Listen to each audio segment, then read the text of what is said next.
Hey, y'all, it's the Sportz Nutz, and we have a very special episode for you. Let's get it. The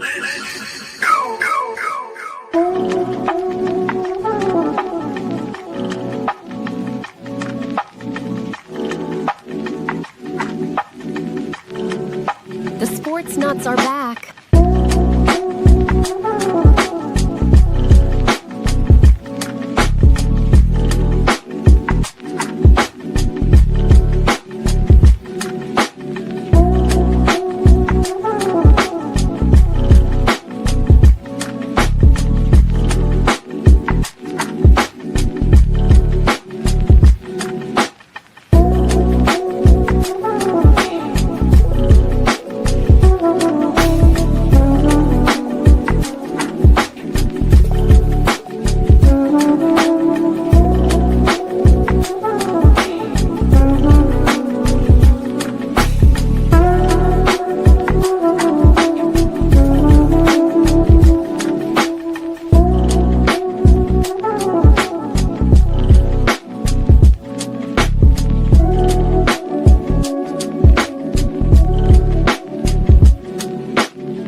You are now listening to the Sportz Nutz.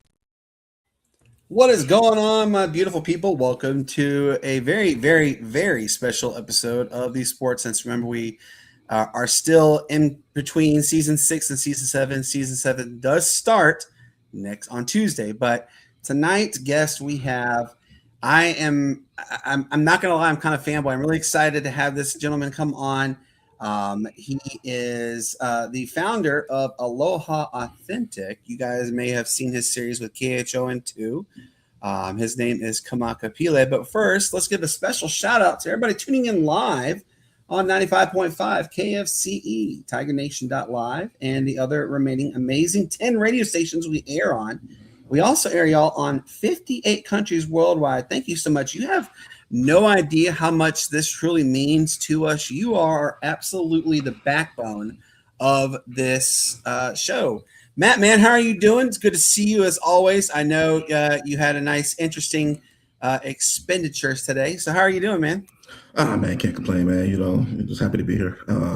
You know how it goes, Brendan, man. House full of girls, so you just gotta make do, and gotta you know how it is. But yeah, man, everything's good. No complaints for me at all.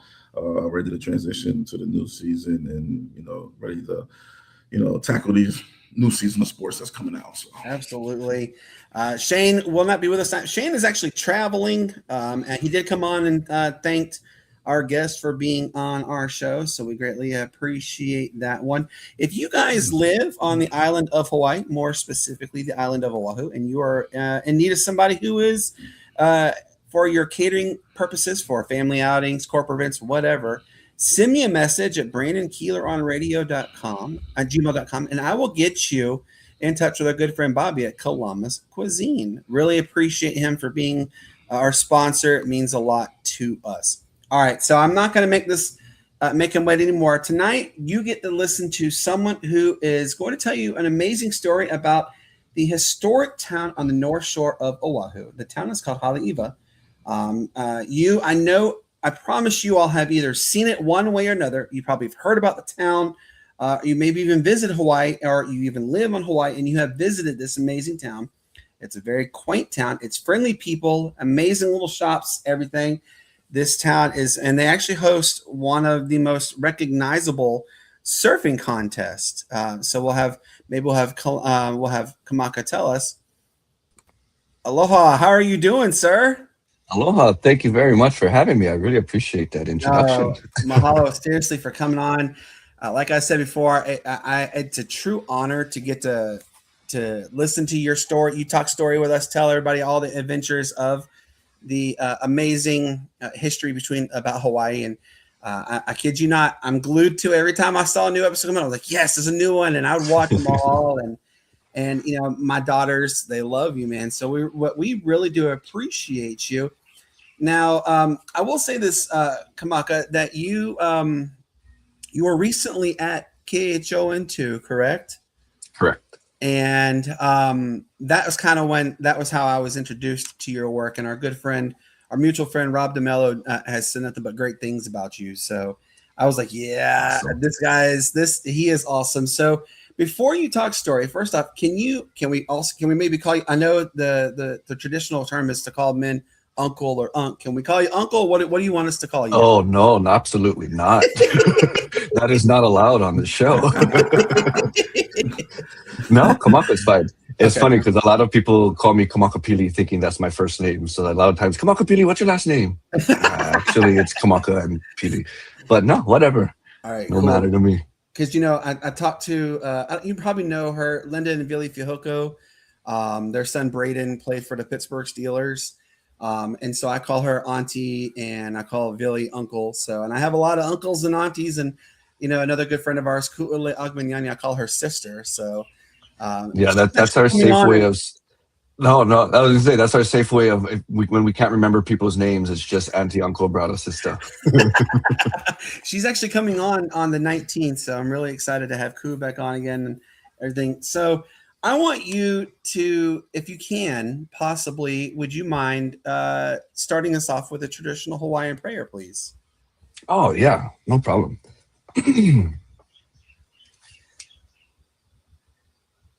Nui kia o ka pumehana I ta manu kai kau I ki kupana. O ke one ka mea e ho ahu I ta manu e ke moi I ho la I hono. Uki no ha'uni ho mamuli o Hawaiian lele o ka pumehana I ta manulani. Ayava I ta manu ayava e one ayava I ka ayava I ka manu.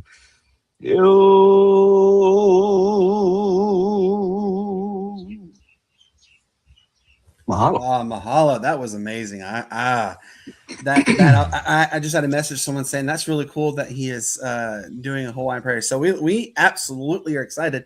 If you could, I know I'd mentioned, but would you mind sharing the lovely history about the quaint little town Hale'iwa? Oh, I wish I had I had all the stories to tell you, but there is. That's one of the beauty, I think, when learning about our history and our culture, and at least stories from the past, is it really helps to build much more, especially for those who are familiar, a sense of respect for that place, the more that we come across those stories. But Hale'iwa is a really interesting place because it is a quaint, well, I think it's safe to say it used to be much more of a quaint town than it is today. And when you actually say the name Hale'iwa, I think there's a misconception. What is Hale'iwa? And you have the section of Hale'iwa, or the section of land that Hale'iwa resides in, which is known as Waialua.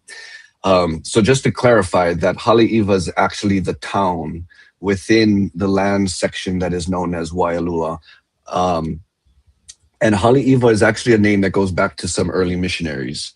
And before then, it was pretty much, today Hale'iwa is considered like the country for us Oahu people, because that's where we have a lot more of our agricultural land, a lot of our farmers.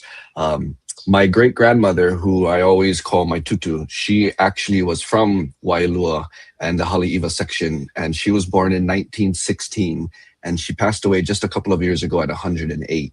And she would share some stories with me growing up, being a little girl growing up in that section. And it's just fascinating to see how disconnected we are from our history, or let alone just the elements of our land and our nature that's around us. But Hale'iwa dates back to one of the earlier missionaries out in that section, following the arrival of the missionaries here in Hawaii in 1820. And once the first missionary got out there, which I believe was around 1832, they started a church, and the church that's out there now, which is the Hale'iwa Kalani Protestant Church, is the second iteration, if I'm not mistaken, of the original church, or at least the property that the church is located today. Throughout history, after the first missionaries arrived out in the northern section of Oahu, there was another missionary who moved out there, and he started a seminary for girls. And this is just the story that I came across. And one thing I always point out is when you hear Hawaiian stories, that there may be many different variations to the stories. So if you ask somebody else the same question, I may give a different variation to somebody else.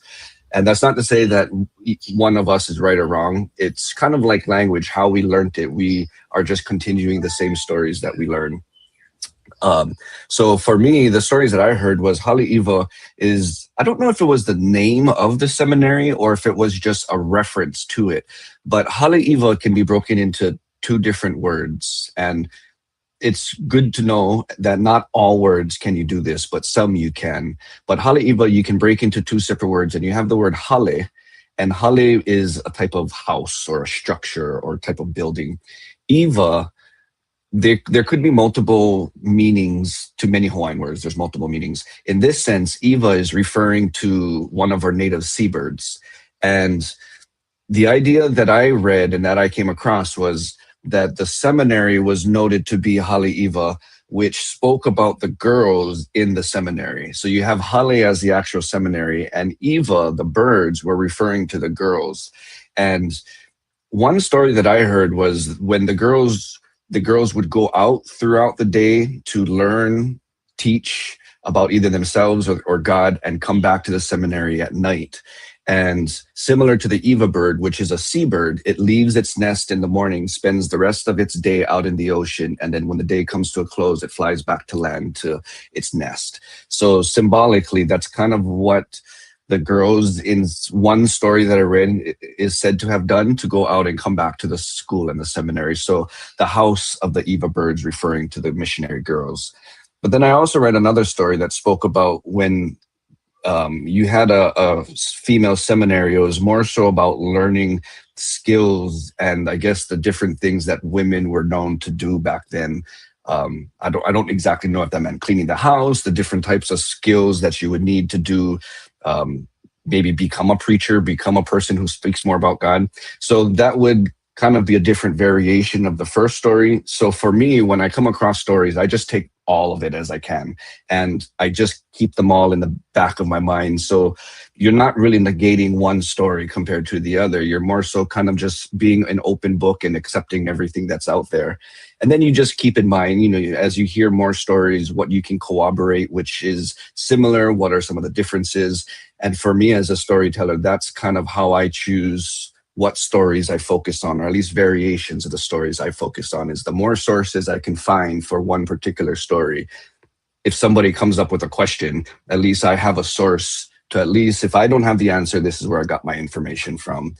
And just as a food for thought, or something good to know for all people, but especially visitors, and I tell that to all tourists that I come across, is, you know, when you have these types of storytellers who's telling you stories, that's great because they're giving life to the story. Hopefully we can all give some life to these stories, but you don't always know what stories are accurate, especially as a tour guide or tourists here in Hawaii.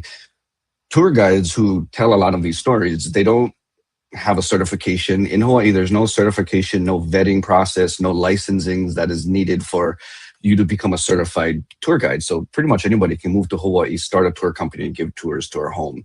And who's not to know if their story is accurate or not? So I always tell everybody the safest thing to do is you just always ask the storyteller, what's your source? Where did you get this information from? And it's not to create arguments, but at least we can know where you got the information from. And then if I went to go dive deeper, try to find out more, then at least I can do some more homework on that. But I think that's really important, especially when we're telling stories, because in a business world, it's so easy to tell a story that somebody wants to hear just to get a quick buck. And that's what we're fighting with when we're talking about, especially cultural stories and the history of our home that goes generations back. So for me, the importance of these types of stories is we don't lose this knowledge, we don't lose these history, we don't forget about the people who came before us, and to know that there's always someone who did something, and it's because of them that we're here today. And I think through telling stories, through hearing stories, that just only builds more respect for all of us, which then showcases that we can showcase that respect back to our land. And hopefully that is something can catch on more. But just going back to the story itself and the history of just not just Hale'iwa as a Christian place or as a missionary home. Prior to that, it was sugar plantations. Following that was sugar plantations. But prior to that was all lo'ikalo, taro patches. That was all, at one point, the center of government was out in the Waialua section, which means that the chief who ran the island, his home was out there. So, I mean, there's so many layers to just one space. And to me, that's the beauty of culture, which is a trip why I'm on a sports radio station talking about culture. No, we do it because we like to talk all aspects of it. You know, we've had all types of amazing storytellers come. We had one guy, Kamaka, when I tell you this is absolutely divine intervention. He fell off a 5-story building on his neck. No kidding. And What? he did not die. He was darn near decapitated, but he went to the doctor. They were just going to put him in a neck brace. And they're like, no, you're a walking miracle. You should be dead by now. So they had a 19.5-hour surgery on him. And Kamaka, when I tell you people need to really firmly believe, is because within 6 months of his 19.5-hour neck procedure, he was fully healed and did not have to go back ever again. What? And so we have all types of amazing stories. You know, Matt will tell you this, I'm a walking miracle. I actually had a widowmaker heart attack in July of 23. And I actually had quadruple bypass. I flatlined. So I don't know if you can see, but I have the nice battle wound for the rest of my life. So I am unfortunately disabled, but I was only given a 12% survival rate. And here I am 3 years out, and I'm still walking and kicking and everything. Right. So that we have a lot of amazing people and a lot of amazing stories come on. And that's why it's so funny when you said, I'm talking story here on a sports, but we have all types of people come on. So that don't worry about all that, because we have a lot of people who are tuning in right now on that part. I do have another question for you with regards to Hale'iwa. How many of the Johnnies have you attended you can think off the top of your head in your lifetime? Because people don't realize that one of the most famous surfing contests is actually held in Hale'iwa. Mm-hmm. Yeah, that's the Big Wave Eddie Aikau surfing competition, and it is, being from Hawaii, that is one of the events that you wait for, because it's not an annual thing. And when we talk about Hawaiian time, we have this phrase that I'll lead it, starting off with this, getting into that answer. But there's that phrase Hawaiian time, which I don't know how commonly known it is, but Hawaiian time on the normal, when I hear it, it's usually referring to being a little late. I don't know if it's because we're in here in Hawaii, compared to the continent, we're much slower pace, so we're always late. We're always just a little bit behind. And I've never really liked that, because that's never really true. And somebody had told me this ideology, which is like, I love that. That Hawaiian time is not whenever we are ready and whenever we feel like we're ready. Hawaiian time is the right time. And the right time, meaning the elements around us, aina, is all in its own right time as well. We have a Hawaiian word, aina. And aina, we generically use that to refer to our land, earth, nature, but literally aina means that which feeds. So it speaks to, of course, the land, nature, speaks to the sun, speaks to the wind, speaks to the current, speaks to the rains, and every little detail in nature that allows us to be able to survive. That's what aina speaks of. And when the conditions are not right, that means it's not the right time to do it. And I think surfing is a perfect example, because just on a regular surfing day, you go out in the ocean waiting for a wave, and you think the wave is nice. You start turning around, you start paddling, and then you realize it turns out to be just a little bump that doesn't do anything other than just push up your board a little bit. And it really teaches you patience, and really teaches you how to be a little bit more connected to the environment around us. And that's one of the most beautiful thing I love about surfing, is that you have to pay attention to all the little elements. Anyway, Eddie Aikau big wave competition is one that it has to be the right time to do it. So I don't even know how many times, I'm 38. I don't know how many times it has happened in my life. I probably can count on one hand, maybe two hands, how many times it has happened. But it's an annual thing that there's an annual window. And I don't know the exact dates, but it's something like either the ending of November, beginning of December, all the way through the ending of February, beginning of March, roughly. And in a Hawaiian calendar, that time frame is also what we know as the season of Makahiki. And it's an ancient season that coincides also with our winter season, our wet season, and when the north shores of the islands get a lot of winter swells. So during this time, if the quality of the surf on any particular day, I think is 25 feet. I could be wrong. I can't think of the exact numbers, but there's also a difference between face value wave heights and a Hawaiian style wave heights. And I never understood it. I never really caught the equation, because my dad, he's an old school surfer, and he would always say, oh, Hawaiian style is you judging it from the back of the wave. I'm like, how do you judge it from the back of the wave if you're not in the wave, if you're not in the ocean? Like, you're out on the beach. But you're judging it from the back. I'm like, okay, that doesn't make any sense. But pretty much in general, it's a Hawaiian scale is half the height of a face value scale in a rough general. So if we're talking about Hawaiian face value wave heights at 25 feet, you're talking about face value 50-foot waves. And so it has to be a certain amount. I think it's 25 on a constant, and the whole day has to have a good amount of potential to have these large waves. So if you don't hit that criteria, they won't call in the eddy. They'll just say the eddy is on, which means the season is on. Hopefully it happens tomorrow. If the swell doesn't happen, though, it's not going to come through, and it's not going to happen. But people will fly here on the dime because they're expecting it potentially could be tomorrow, and then the swell never happens. So all these surfers who were invited doesn't actually get to compete. So we've had years like that where they thought it was going to happen, and then the day of, they come to find out conditions wasn't right. So that you'll have like time periods of 5-6 years in between the Eddie Aikau competition, because the conditions of that season was not enough to bring in those types of waves.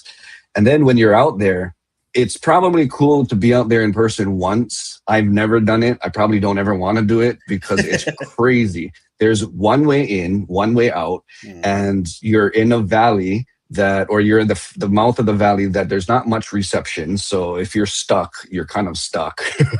And it's just, it's a beautiful sight to see, and I can just imagine the energy is. So if you've never seen a 50-foot wave and somebody's surfing a 50-foot wave, I get chicken skin just thinking about it, because it's just, I have so much respect for these men and women now who are doing it. But with drones and everything and traffic and patience or lack of, watching it on TV is the best choice. Absolutely. But it definitely is an anchor for the North Shore. It's, and people don't realize, and back to you talked about Hawaiian time. And I remember many times visiting there, and people are like, what is that? And I go, it means you get there when you get there. Don't rush it. And enjoy everything you see around you, and embrace everything. And people don't understand, because where I live, where Matt especially live. Matt lives not too far out of downtown Atlanta, and the running joke in Atlanta is you're always an hour outside of Atlanta, even in Atlanta. So the traffic is a nightmare. So we understand traffic to the nth degree. So when people say that traffic is bad, I'm like, you don't know traffic until you go to Atlanta. But then if you go on the H1 or the H2, people don't realize that you have a small window of decent traffic, and then you're like, oh man, I'm stuck in this traffic. And people, here it's gotta go right now kind of thing. And there it's, you'll get there. It's okay. There's nothing don't stress about everything, because in the long run, people shouldn't stress. We do have a question from one of our fans. It asked if you are familiar with Izzy Paskowski. He came here to do a surfing camp for kids with autism, and he is a pro surfer from Hawaii. Do you happen to know him by chance? I don't. I'm also the complete opposite of a sports person, which makes me another trippy reason why I'm on here. But I'm not. There's a lot of people. It's funny because people, even MMA fighters, football players, they'll come up and they'll just start rapping these guys' names to me like I know exactly what they're talking about. I don't know. No, you're But good. I am No familiar worries. with a lot of surfers who do that, who do really cool programs like that, working with kids under, kids in need, autistic kids in Waikiki. I see a lot of organizations do that, and it's such a heartwarming thing to see. Oh, it's the best. Go back to Linda and Vili Fiohoka. They're trying to tackle adult and young literacy issues in the state of Hawaii. And I often commend because not only is Linda, but Vili, Braden, Whitley, Sam, the whole family is very. They speak a lot about trying to combat adult literacy, and I love it. And being there for the family, and people don't realize in the Hawaiian culture also everybody's family, and you have to embrace every ounce of the culture, the lifestyle, the family, the friends, everything, because we're guests. I see it as we're always guests on in the island chain of Hawaii, because there's a lot of people don't understand that there's a lot of native Hawaiian people who do not like people from the lower 48. They just don't, or the continent. They don't like everything because the way the Hawaiian Islands were taken. And that's why I've always told my kids, I told my friends, I even told Matt, if you embrace the people there, then you're on the right path. And it's just such an amazing culture, amazing lifestyle. The people there are some of the nicest people. Now, like you always have those few bad apples in the bunch, but I mean, if I had to put apples to apples comparing here to there, the people are a million times more loving and caring and respectful and everything, because here you're so diverse. You can go 20 minutes down the road. I live in Easley, South Carolina. It's a very small town, but if you go 15 minutes down the road, you're in Greenville, and it's completely different lifestyles 15 minutes away from each other. It's insane how you see it too, Kamaka. Like you go to some places in Greenville and you see $800,000 homes, which is a rarity here in general. And then, you come where I'm at and you see homes that are like 200,000-300,000. So it's completely different. Matt will also reiterate where he's at. There's a complete different lifestyle. I mean, Matt, explain what it's like in your area. Yeah, there are definitely no homes for $200,000 over here, man. I'll give you that. But no, I mean, like everywhere else, I'll say more so in America. You have your areas of poverty, you have your areas of middle class, you have your areas of the higher class. It's just like anywhere. I've been to a lot of states, been to a lot of cities. It's really kind of the same thing everywhere. There might be a little more of something else somewhere else, but that's just how it is. I've never been to Hawaii before, but Brandon tells me that it is growing. So yeah. Over here it's kind of like that, but every place is different. Now, Matt has a question in a moment. I'm going to ask you real quick. People also, if you could, people have also heard the term Madame Pele. And I tell her she is the goddess of fire. She's the goddess of life, basically. And I've seen the pictures that people have caught on Kilauea with, you see her taking a bath, her hair flapping. Can you kind of maybe teach people a little bit about Madame Pele? Yeah, she is probably the most familiar to people in terms of our Hawaiian deities and our stories. One thing I will mention, and this I have learned a lot through my 8 years that I was within the news, of a whole different perspective of different things, and just hearing what other people ask and mention and critique about certain things. One was, Madame Pele, we're not French. Why do we say Madame? And I'm like, I really don't know where that comes from. We'll just leave it at that. But that's just one phrase that we use. For me, it's just out of respect. The other way that we usually refer to Pele, and that's her name, is Pele, which Pele in Hawaiian also refers to lava. And Another phrase we refer to Pele is tutu Pele. And tutu is similar to my great-grandmother tutu. Tutu is a way that we refer to our grandmother, great-grandparents, and so on and so forth. So it's a term out of endearment and respect. So a lot of times tutu Pele. That's the only deity, and I was thinking about this recently, the only deity in Hawaiian culture that we kind of normalize in regular conversation today, if you believe in it, or if you know about Pele, or if you don't. We don't really hear about any other deities' names being referred to different elements in such a normal conversation. But Pele is the deity and the goddess of the volcano. And she is somebody who actually is not from Hawaii. Hawaiians, there are stories that speak of her leaving from Tahiti and coming down here and creating the island chain as she moved down the islands from Hawaii and Niihau, which are our oldest islands, and moving down to the Big Island, which is the nickname for Hawaii Island, which is the same name as the state of Hawaii. That's the biggest island, and it's also the youngest island and continues to grow. And we do have two of the world's most active volcanoes on Hawaii Island, and they continue to erupt into recent days. If it's not just this morning, yesterday just finished off episode 52, if I'm not mistaken, of Kilauea. Kilauea's current eruptions started December, will come up upon 2 years. And it's been fountaining, I would say, on average once a month for about a day or less, 8 hours, 10 hours or so. Mauna Loa is the second active volcano on Big Island, and it is the most recent. I think it was 5 to 10 years ago, maybe 5 years ago was the last time Mauna Kea erupted, and I think previous to that was in the 1980s. So it was a big period of pause. So that island continues to grow, and that's because we have geologically, if that's the right fancy word, one volcanic hotspot. And that volcanic hotspot is where all the lava comes out from the earth, and it's currently situated over the Big Island, and that's why that island has the active volcanoes. And if you look at all the islands in our island chain, all the islands actually was a volcano that started where the Big Island is. And because we have the tectonic plates which move in a northwesterly direction, I think they said the Pacific plate moves between 5 to 10 centimeters, so like 2 inches, if that's right, something like that, a year up towards the northwest. So all of our islands continuously move in that direction. And that's why the Hawaiian island chain has such a unique shape to it. So that's the geological thing, but our stories about Pele helps to complement that. And every place that she has gone down the island chain, there are different stories of her traditions, the things that she did there.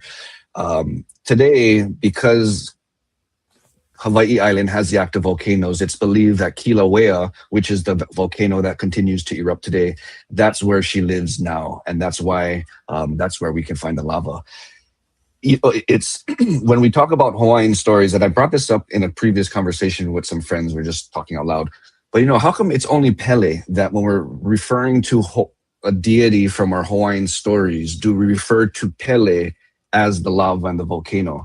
When we talk about other deities, like the deity of the tree or the deities of the wind or the deity of the sun, we don't refer to those elements as the deities' names, but Pele is the only one. And I don't know why. And I think it's because the volcano is such a huge attraction to Hawaii here that we have that cultural story that can kind of fantasize it a little bit more, which is, to me, it's a good thing in terms of the exposure, but we should also be bringing that balance to not just bastardizing our culture just because of the fluff. That if we're going to speak Pele's name, we should at least learn who she is. Why are we even saying the name Pele? What does Pele actually mean? So for me as a storyteller, that's kind of where I try to bring the balance is Hawaii as a small little island on the earth, the most isolated islands on this planet. We have been so influential around the world in so many different ways, throughout so many generations. But a lot of that has been, commercialized and kind of then taken away from what the actual intention of that is, and then has become something completely different, which doesn't really do any good in the cultural sense. So for me, I try to find those bridges where we can kind of learn both at the same time, but Pele is a great example of that. I like that. Matt, go ahead. Yes. First off, again, thank you for coming on the show, man. We really appreciate it. Now, you've built a career around storytelling. for those out there who don't know or who haven't done any research on you or who haven't heard your story yet, can you kind of let us know when you first realized that storytelling was something that you were called to do? Oh, I had an OnlyFans account, and I'm just joking. Oh man, I was looking like, wait, hold up. I was like, hold up. We got kids here. We got Brandon showing his chest today. We got so much stuff going on, and that was good on that one, Kamaka. That was a good one. That was a good one, man. That was a good one. For me, I don't know. I think it's been something I grew into because on a normal, naturally, I'm a very introverted, quiet, to myself type of person. So to have had the 8 years in the news station and be in front of a camera in that professional sense, and then become branded as a storyteller kind of trips me out because it's not something I would have expected. But as I grew up, I was partially raised by my tutu because my parents would have to go to work. So I would spend the days with my tutu and she would watch us. And I think it's just always being around her. And I always give credit to her because it was just that essence of her talking story, always sharing. And then there was, as she got older, her sight, her feelings, her hearing, things slowly started to fade, but her mind was always sharp. So she was always able to go back into the time, bring up stories. Once I had taken her, when she was young, like 100, we went to that cemetery in Hale'iwa, and it was just me and her, and we just went in there and was just spent an hour walking through and sitting down on the rock that's under this big tamarind tree. And I didn't know what tamarind was. And she's like, this is tamarind. And you pick the seeds off the ground. This is what we used to eat for candy. And you just pull the seeds. And it's like all these like, what? Wow. And then we're walking down the cemetery and she's like, what name does that say? And I say the name. Oh, that was my friend right down the street. What? Oh, that was my neighbor. Oh, that was so-and-so. That's so-and-so. Like everybody in the cemetery, she knew. And it's just like, wow, I think the element of just the historic essence that my tutu always had, I guess I didn't really realize how lucky I was because I didn't realize what everybody else, either they didn't have a tutu or they didn't have somebody who was always around them, just either caring for them, but coming with that ano or that character that just, I feel, comes from that era. So I think through that, it really was probably the stem of me really wanting to know more and just sitting and listening because I love learning new things. I get so excited on the inside. And then for me, at some point, it was like, well, what's the point of me being so excited and interested in this if I don't do anything with it? And I was so afraid and ashamed and shy to do stuff that I think I just come to realize that if I can just share a little bit of what I learned, I continue to get excited about it because I'm talking about it. I'm learning more about it. I get to share with other people. And then I guess just the confidence, because once I got to one job, my kuleana or my responsibilities was social media. So I started to come up with something every day. And then I started to take that on and continue it even after I left that job. And one of that was going to a street sign and just doing some research and telling story on what the street name means. And that turned into a 1-minute social media post, and doing and just staying consistent with that gave me the credentials of when I applied to do the news, that all was part of my portfolio, and it just kind of fit in perfect with the news. So I was able to create a whole program around that, and it kind of just went on its own. And I always have given credit to my tutu because I always just ask myself, Tutu, she lived to 108 and a half. What was the whole point of Tutu living that long? All her friends passed. She was the last of her siblings. We all may think we want to live that long, but from my tutu, she didn't want to live that long. She was ready to go a long time before. And it gave me a whole nother perspective of, being happy in life and what's the whole point.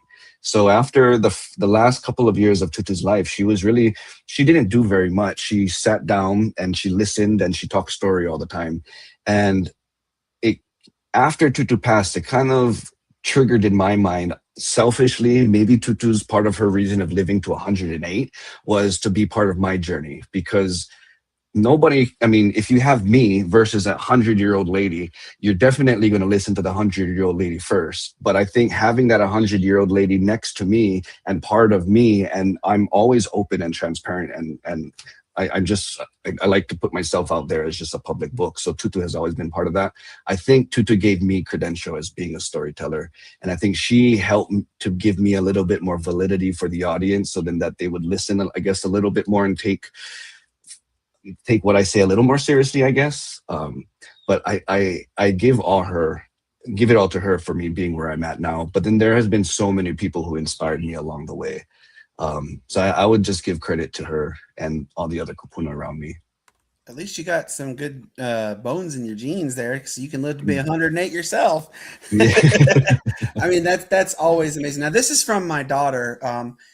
She says, "Aloha, is Maui a real person?" Because my daughter is a big Moana fan, diehard Moana fan. So, could you maybe talk a little bit about Maui? Oh yeah. Well, aloha to your daughter. Maui is so in Hawaiian stories there is a person named Maui. The one thing about Moana, because I was actually just asked this last week, I do a keiki hula class at Royal Hawaiian Center in Waikiki once a week, and I just whatever keiki are there. And last week a girl had asked that, is Maui a real person from Moana? And I'm like, oh, how do I say this to a little kid? But Moana, it's a beautiful movie and it's a beautiful series, but it's not just on Hawaiian culture. And I think that's the biggest misconception with it. There's influence from a lot of different Polynesian cultures. Maui is a person from our Hawaiian stories. Moana, to my knowledge, I don't know of a Moana person in our stories, but the word Moana is a Hawaiian word, and Moana refers to not just the ocean, because we have different terms that speak to different characteristics of the ocean. Moana is the deep blue ocean, so where you would to go and spend the time when you're voyaging. But Maui as a person is known in Hawaiian stories as I don't know in depth the whole story, but he was credited for fishing out Maui, the island, from the ocean. He was also noted as a man who, I believe his mother was the goddess Hina, and she was pounding kapa, and kapa is our native bark cloth. So we have different trees. Our preferred was the paper mulberry tree, where we rip off the exterior bark, you ferment it, pound it, and you turn it into this cloth, and that's what we use as clothing. And because it's natural fibers, and when you soak it, you have to have it dry, and it takes a long time. And I think Hina, the day was coming to a close, and her kapa wasn't dried yet. So she asked her son, that, again, this could be a whole different variation of story, but this is what I can remember.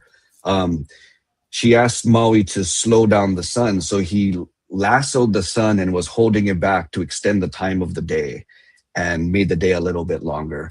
But he was also the one who had been noted to fish out the island from the ocean, and something where he was telling the guy who was paddling the canoe, don't look around, like don't turn around, just keep going. But I guess when the guy turned around to look what Maui was doing, where the island was being pulled out, at that point is where the island just stayed. So it stopped coming out of the water any further from that point. But that's to my knowledge, and I don't know any more details of Maui, but is giving credit for pulling out the island of Maui. And I can only assume, I'm not too sure, but I'm assuming that's why it's named, or at least one of the stories of how it got its name. I like that.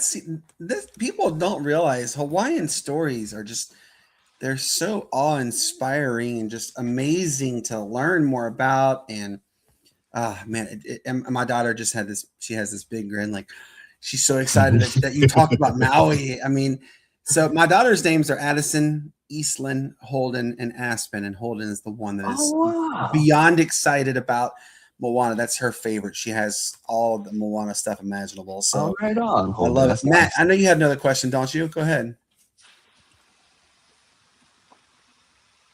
Okay, sorry about that, guys. Actually, I have a few questions here, but I'll ask one more. Let's see. Can you tell us, like, from your perspective, what is the one thing that people consistently misunderstand about Hawaiian culture that you wish that you could correct? Oh, that's a whole nother episode. We stumped the Schwab. That's a hard one, because there are so many, and I think one of, I guess, points on my end that I've been learning on that is a lot of times we also I guess, take it personally when a lot of times people who are visiting or people's perception, they're innocently ignorant. And it becomes our then responsibility to be the ones to kind of explain what things really are. So I would also kind of call out our own people of taking that a little bit more seriously as well. But I think one was Hawaiian time. That would be definitely one. One, and it's more humorous to me, but there has been things that I hear like, oh, do you guys still live in grass shacks? Which is like, really? Okay. I've heard the pineapple throwing no. too. Oh, really? Yeah, I've heard people Yes. say, what do they do with their pineapples for footballs? I'm like, oh gosh.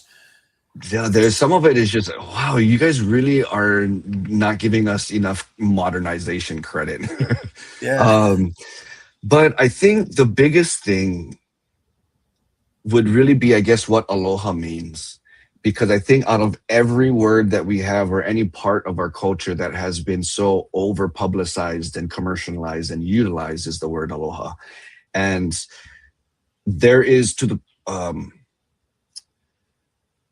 I had a thought. Oh, there is a hotel that I know in Waikiki that a musician auntie of mine who was working there but stopped working there because she found out that this hotel was telling their concierge and I guess the people who greet people who are arriving that they cannot say the word aloha, that they have to say hi or hello. And I'm like, wait, what? And No. it was making guests feel uncomfortable. They don't know what they mean. They can't speak Hawaiian. So you make them feel kind of like, and I'm like, that doesn't, okay, I have my own opinions on that. But then when we're talking about aloha, what does that really mean? Because then you have all these other companies who say aloha. You have all these advertising and travel industries, and that's the word that they use to sell their products, which I get it. But then that really takes away what the true value of aloha actually is. When I started Aloha Authentic, I was getting a lot of critiques and ideas and asking a lot of people that I respected what their thoughts were. And one of the critiques I got was don't call it Aloha Authentic. Don't use the word aloha because it's been so overused, and don't use authentic because authentic has been so overused. But then it made me think like, okay, so am I not supposed to use my own word and our own culture just because so many other people had used it? No, that's not right. So, and I think that then becomes a responsibility of me to explain what it is. So to answer your question, I always take the long way to answer the question, sorry. But aloha, that we have this auntie who had since passed away, but she was a very well-respected kupuna or an elder in our community. And she came up with these acronyms of aloha. And it's just her own approach to it. And it was a means of giving us a better idea of when we say aloha, what are we actually talking about? The first A goes to the word akahai. And akahai in Hawaiian means to be kind, to be gentle. And the way that I heard it was, you want to be as akahai as if you have white gloves on your hand, that wherever you put your hand down and you lift your hand, you're never leaving your fingerprint. So in essence, you're leaving spaces better when you got there. And for me, growing up, we always went camping.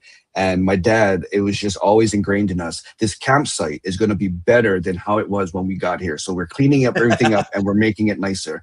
And I never understood it. But then it's just like, wow, my dad was teaching us, and he probably even didn't realize, but he's teaching us akahai. And when you act in the essence of akahai, you're acting in an essence of aloha. And I'm like, oh, okay. So that's A. The first A. You have L, which is lokahi. And lokahi is generically unity, working together. But I think just that practice of working together, this day and age is such a challenge to agree to disagree with one another. And just that alone proves the point of how difficult it could be to work in lokahi with somebody, let alone a whole nother group or entity. So when we are able to agree to disagree, find a way that we could find the center of the table that we're sitting at, which means we probably have to relinquish some things. We're probably going to have to kind of finagle our way through, not get everything that we want, but we're working in an essence where we all can move forward together. And in essence, that is working in aloha.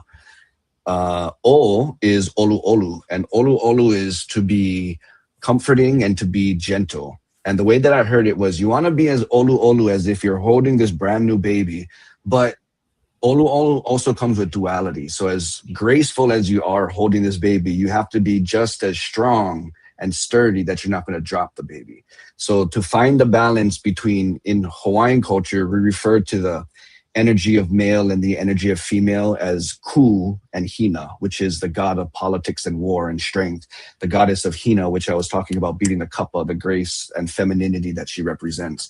So in a Hawaiian mindset, there's this balance between Ku and Hina, holding gracefully and standing strong. And when we can achieve that, we're in essence acting in the way of aloha. H in aloha is ha'aha'a, which means humility. And the way that I understand the difference is humility. Well, the man who I seen explain this, his name was Pono Shim, and he had since passed away as well.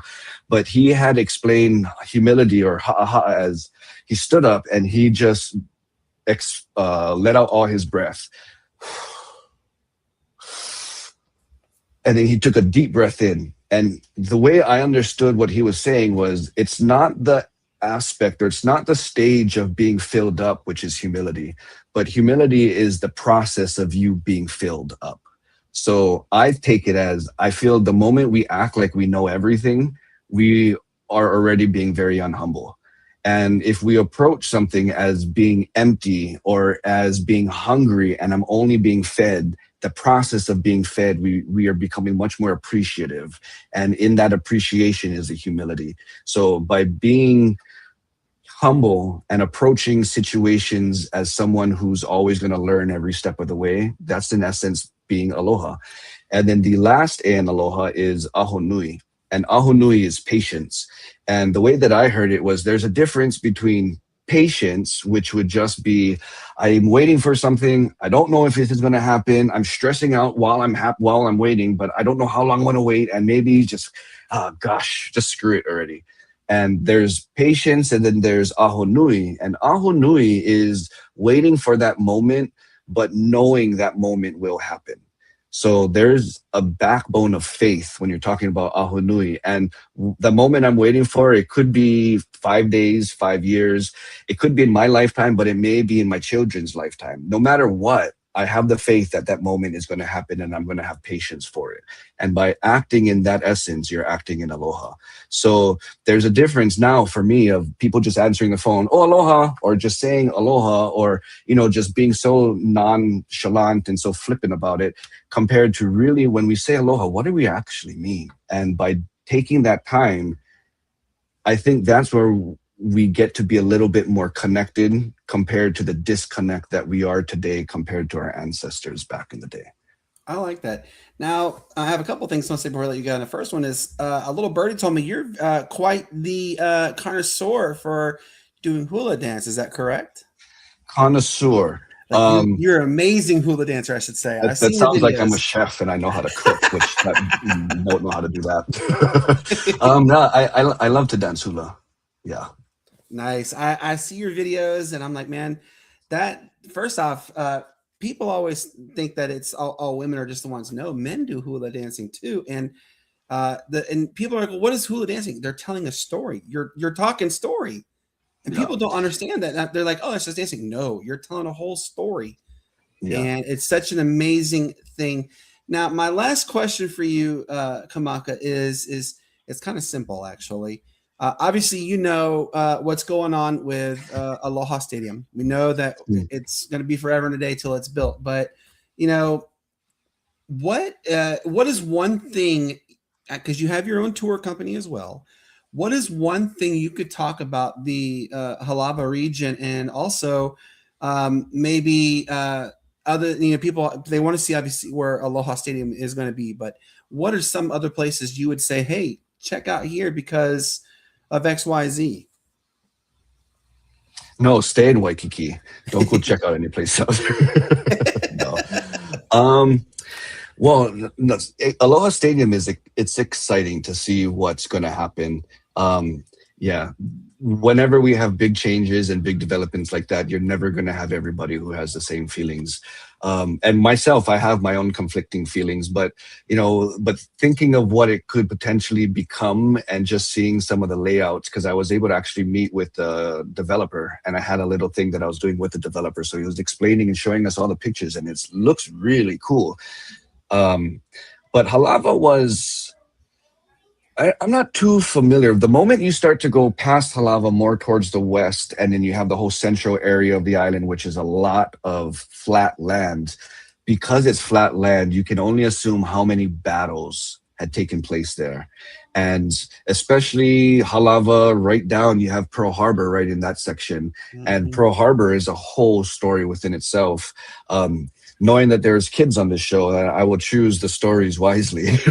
Because one of the beautiful things about Hawaiian culture, which is beautiful and it's humorous, but there's really, to me, there's much more value and significance to it. But sidebar, when you listen to Hawaiian music, our music is so melodic and it's so beautiful. I honestly think Hawaiian language is one of the most beautiful languages on earth.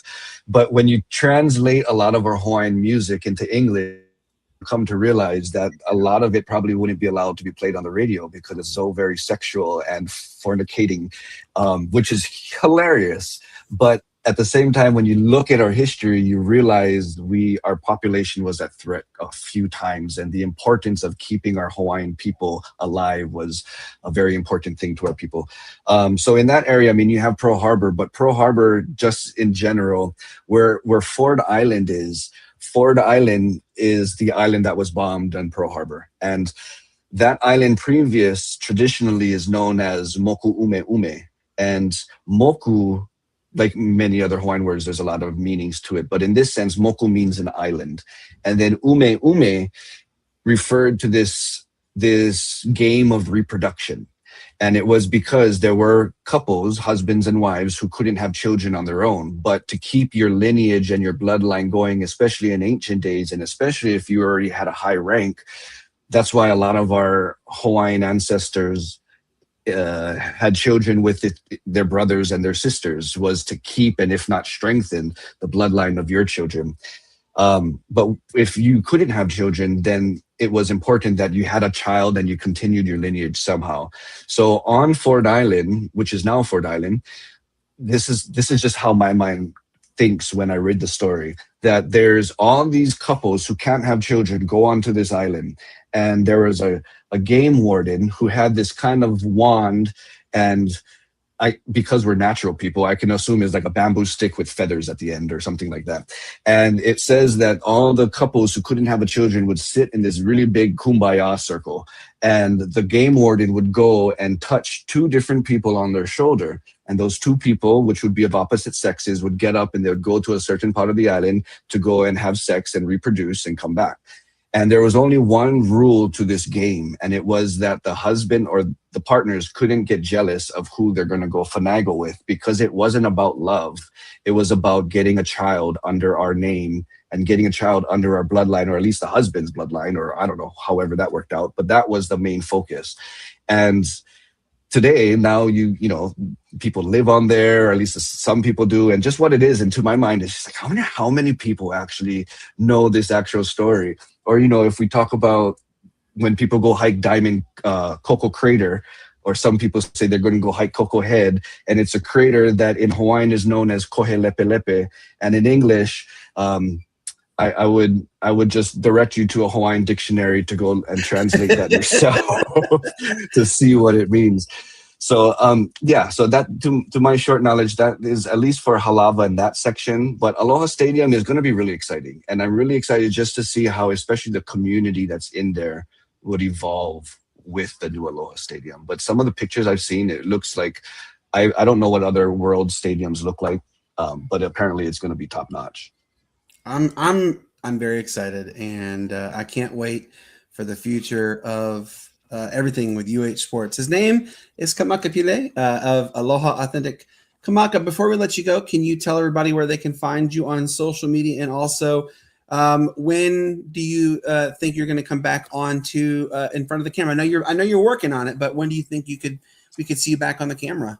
Yeah, that definitely is something I'm working on. I am working on getting my own studio, so we'll see. It's trying to be my own business person is, gosh, they need a crash course on this. One or the Um, but I'm working on I have a book coming out within the next couple of months, so on Hawaii street names. But for my own stuff, my social media, Kamaka Pili on Instagram and Facebook, and Aloha Authentic as well. And then since you mentioned my tours, Now and Then Tours on social media or nowandthentours.com. I'm excited. And when your book comes out, let me know so I can go buy it. Okay. Because I gotta support you, I mean, we're all family, we're all Ohana on this thing. And I really appreciate you. I'm being serious. I'm like a fanboy right now. I'm like, oh my God, I got one of the coolest Hawaiian storytellers I know. And Matt will tell you it's true. I talk about the Hawaiian lifestyle a lot. It's just because it's just an amazing lifestyle. Kamaka, That's so cool. I appreciate you to the nth degree. I would love to have you on again sometime in the future if you're down for that.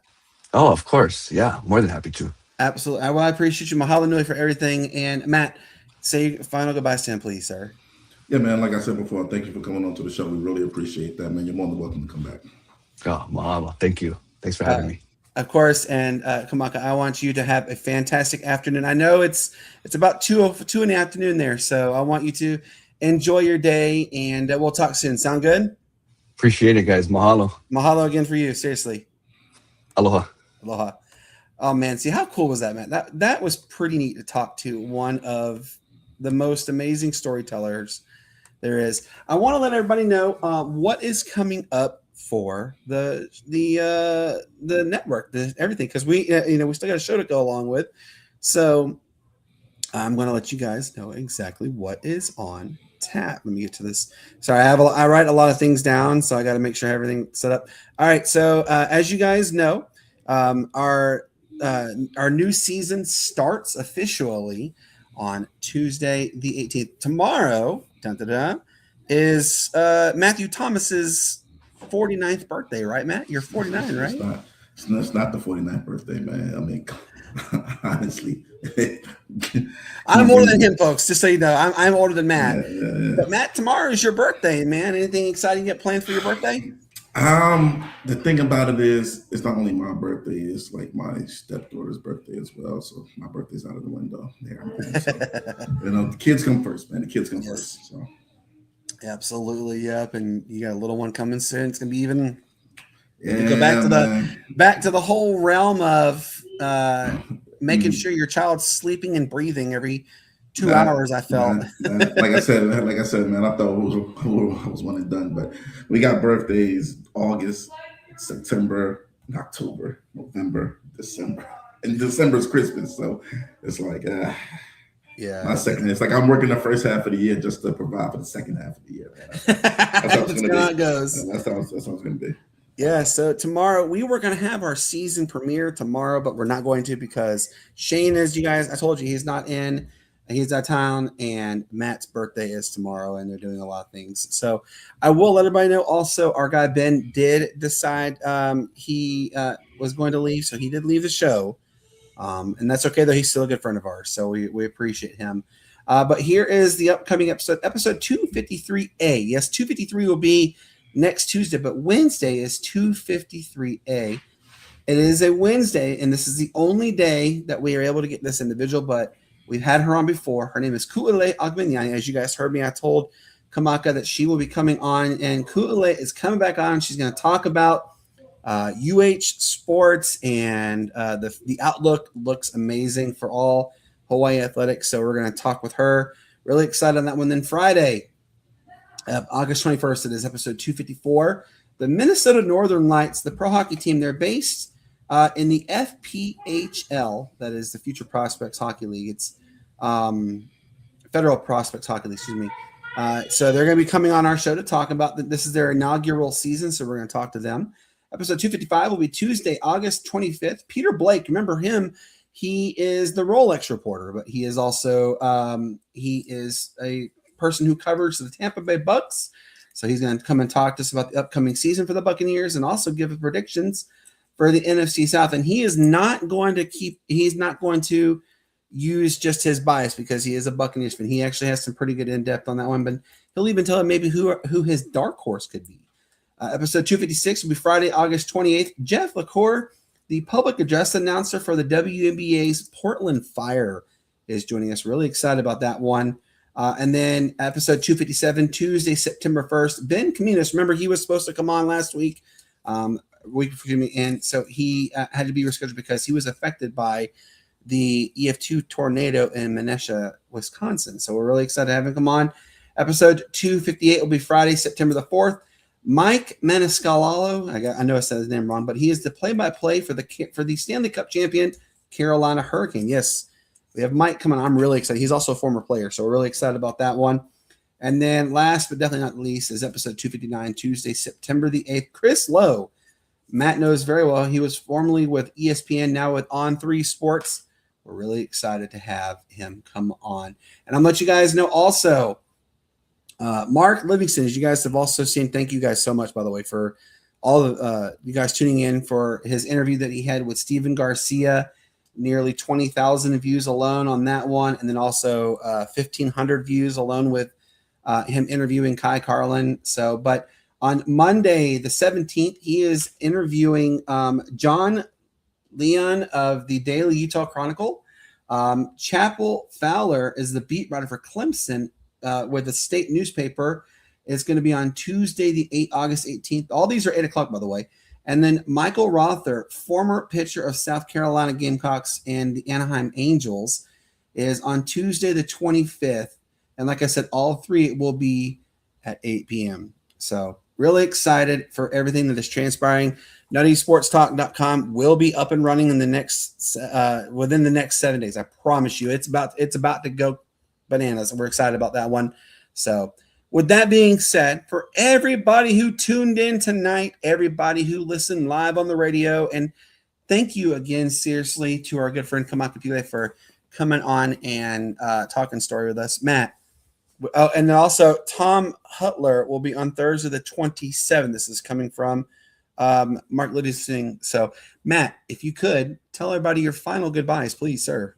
Absolutely, guys. Like I said, thanks to our guests coming on today. Thanks for you guys tuning in. Don't get flagged in the game of life, man. Play by the rules, and the rules will reward you. So. That's right. And as you guys, as we told you, we will be back with you officially on Tuesday. It's the season 7 premiere. We're really excited on that one. As I always, and Shane always tells you, peace, love, and bacon grease. Make sure you guys have a fantastic rest of your week, and we will be back with you soon. And as I always tell you guys, peace up, A-Town, down Y. It's the greatest sports city there ever was. Hey, you guys have a fantastic rest of your week, and the weather is hot. There ain't no way around it. It's hot here, so make sure you guys are staying hydrated, stay cool, and stay refreshed. We will be back with you again next week. Until then, enjoy will be one of the last times we air this because the new intro is done. The outro is almost complete. So you guys have a good evening. And as always, we tell you guys goodbye. That'd be the wrong one.